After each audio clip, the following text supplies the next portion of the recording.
Dominic in Argyle, New York. Hey, Dominic, what's up? Hey, how are you, Tom? Thanks for taking my call. Sure. You asked for some people who are changing their minds. I've listened to a lot of your programming with Bernie, and I'm coming to his side. I mean, I've had discussions with you. I'm a strong Second Amendment's right person. I have some libertarian views, so I guess on paper I would be described as an independent. But, you know, he personifies most of what, my values and my concerns are for this country. Yeah, and that's why I think he can actually win the White House, because people like you who consider yourself independent or centrist, people who even consider themselves Tea Partiers. I mean, I've had Tea Partiers call the show and say, I haven't heard Bernie say anything I disagree with yet. You know, yeah.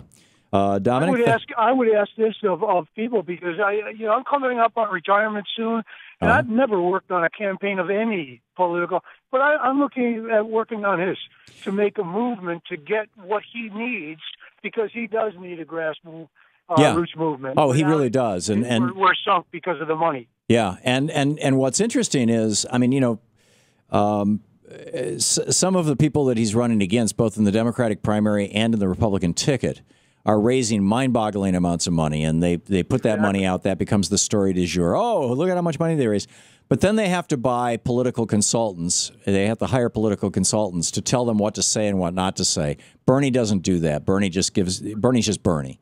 They have to gives you what's on his mind, and if you agree with it, go for me. If not, and I like that. That's yeah. That's perfect. And then secondly, they have to hire staff to run their meetings and things, and Bernie just takes volunteers. And now you've got this guy who was the head of the AFSCME, of the American Federation of Service Workers, I think, Service Workers Employees, that just retired, and he's like, I'm going to go to work for Bernie Sanders as a volunteer. And so a lot of people are going over to BernieSanders.com right now and saying, I can't give a lot of money, but I can give you a month of my time, or I can give you a week of my time, or I can give you a few days, or I can sit on the phone and make phone calls. And so even though Bernie's only raised, the last number I saw was 9 million. Hillary was at 25 million, I think. And Jeb Bush is going to be at 100 million. Even though 35 million. Pardon? 35 million, Hillary, as of this morning. Yeah, okay. And so Bernie's probably raised, somewhere in the neighborhood of a little less than half that. But if half of her money is going to pay for people that will do the same work for Bernie for free, I mean, we really can have a grassroots movement that doesn't require a billionaire funding it, and the Bernie won't have to take money from Citibank and I got the list here. This is the Citigroup, Goldman Sachs. These are the major donors to one of his opponents on the Democratic side.